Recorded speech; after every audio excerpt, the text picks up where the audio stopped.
So I am back in sunny England, or rather not so sunny. It's raining terribly, it's grey, it's wet, and it's August. How is this possible? I'm now 1 week post-surgery back at home, loving being with my children and my pets, working at my little OCD ADHD self.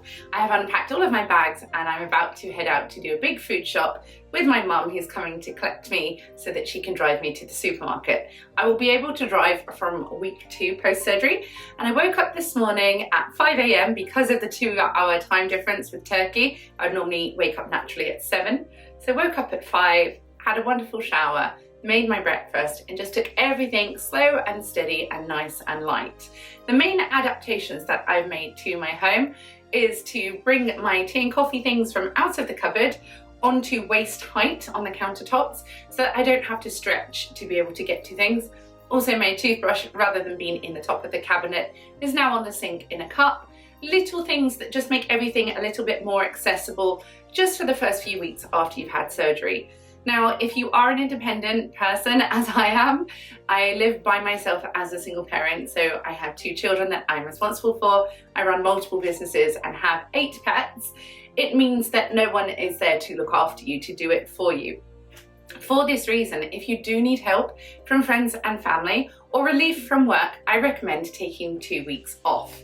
For me, I can work from home, I type at a computer sitting down, so it's not a massive strenuous change to my life. However, if you do have an active job, if you have to drive to and from work, just consider that you will need that 14-day recovery to be able to get behind the wheel of a car, because the changing gear is where you will engage your muscles, and that can be quite difficult.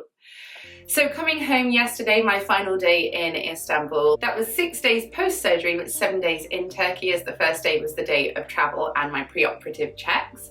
I started my morning with a beautiful breakfast at the hotel with my mum. We then walked to the beach for cats and coffee, one of my favourite things to do, to be able to put your toes in the sand, the peace and tranquility and quietness of the morning, and to just enjoy nature.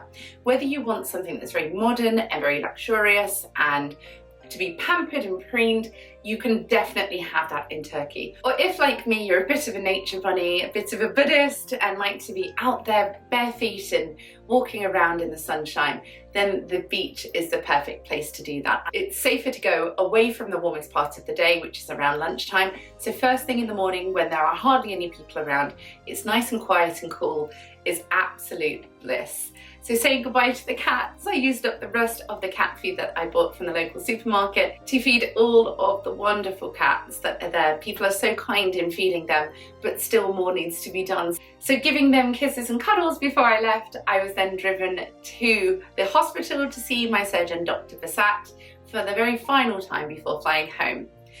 I had to have my dressings changed first and the area cleansed by the nurse, as is the normal routine that I'd been through each and every time that I'd been to the hospital. This time, however, it felt so much easier. Now, it depends on how you are with surgery as to if you feel squeamish or if you feel delicate, what your pain threshold is towards what is uncomfortable or what is just mildly okay. For me, I've never liked taking plasters off. It's just something that I've really been afraid of since a child, when you would cut your knee riding on a bicycle or tripping over in the school playground and the plaster sticks over the blood, and as you peel it off it kind of opens it up again and you just feel really anxious and stressed about it. So having the dressings peeled off of the stitches around the nipples and down the incision line for the uplift and where the implants go in, there are probably several on each side. An antiseptic applied, which is iodine, a kind of yellowy orange brown liquid, and then fresh dressings put back on. The sensation when you first have the surgery of peeling off plasters, perhaps you're a little numb, perhaps the anaesthetic is still in your system, or perhaps you have pain relief so you don't feel it. I didn't take any more pain relief. I'm not taking pain relief now, as I do have a high pain threshold from having tattoos and giving birth. So to me, it was never a massive thing. But the thought of a plaster being pulled off of stitches, that to me was mentally challenging. So laying there, I normally close my eyes, put my hands in my lap, and just know that every second that passes, the nurses are doing their job very quickly, very efficiently, and it's 1 second less until it's over. This time, I literally did not notice it. The difference between a few days of healing from when I first had my surgery and had my dressings changed to having my dressings changed yesterday, it felt like I hadn't had surgery. It was so easy. I have sensation of my chest. I can feel all of my skin. I have full sensation. I can feel everything as if I haven't had surgery. And previously I've had surgeries where I have been numb for months on end or had a reduced sensation, but I am absolutely fully intact. After having a breast reduction and uplift, which I really was not expecting. I was expecting it to be numb and losing sensation for some time, but I can feel everything.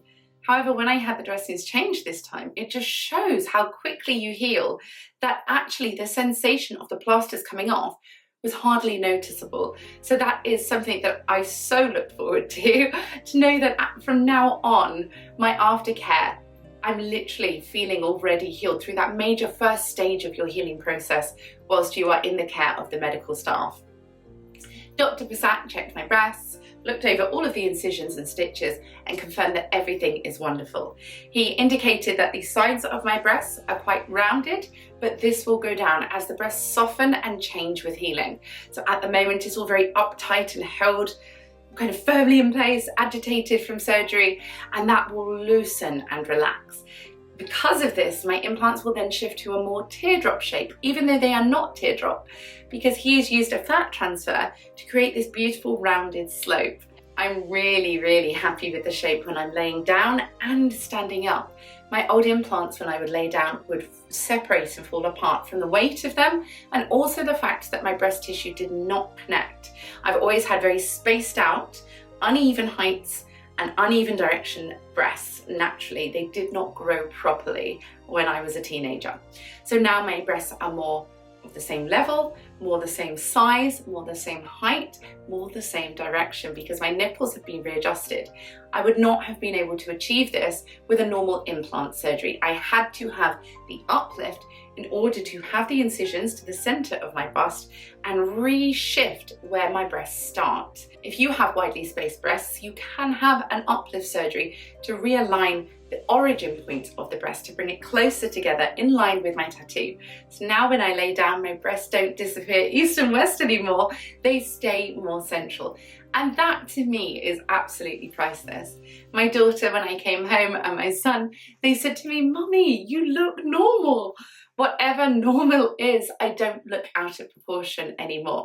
And turning to side profile, it feels so wonderful to just feel that I am no longer top heavy in the way that I was before. So following my surgical appointment, my checkup and the all clear, I was advised that I wear my support bra for 6 weeks as well as my surgical bra for 6 weeks.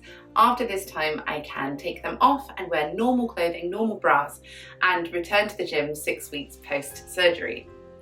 From 3 weeks onwards, I can apply a special gel that helps with the scars. My surgeon advised that this gel is applied very sparingly just around the incisions, and after 1 year I have the option to have my scars treated if they need to. So whether they go dark or light, whether they are raised or sunken or level, depending on my full and final healing after a year, there are multiple ways to conceal the scarring and any sign of having surgery. So there are 2 forms that I can take for scar treatment after surgery. The first is micropigmentation. This is just like tattooing eyebrows or ink onto your skin. You tattoo pigment into the scar. So if you have a very white scar, you can colour that skin colour so the whiteness disappears and it looks more in keeping. You can define the nipple edge if you wish to, or should you have raised scars or darker scars, you can have laser treatments, which are scar reduction. This works by using a targeted laser directly to the scar, much as you would with tattoo removal, laser tattoo removal, which I'm partway through the process. It targets the scar itself and rebuilds the skin from the deeper layers all the way up to the surface. This flattens out scars, lightens them if they are dark, and gives you a more natural appearance. So when people have acne and they have laser treatments, or you have a tattoo removal, you return to a softer, more natural looking skin so that scars are less visible. As it is, I have very minimal scarring.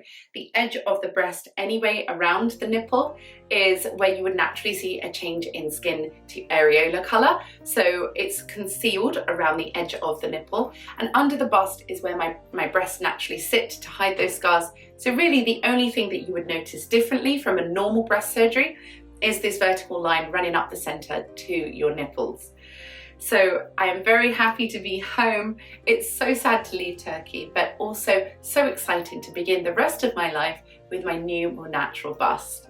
I welcome you to join me on the rest of my surgical diary, where I will be documenting everything for 10 weeks post-op, as well as showing my full and final results 1 year from now and any further treatments that I will have to conceal any scars, should I wish to. You definitely do not have to. I've had the most amazing time. I've loved the whole experience of having a breast reduction and uplift. It's been very cathartic, and it's allowed me to return to a more natural appearance.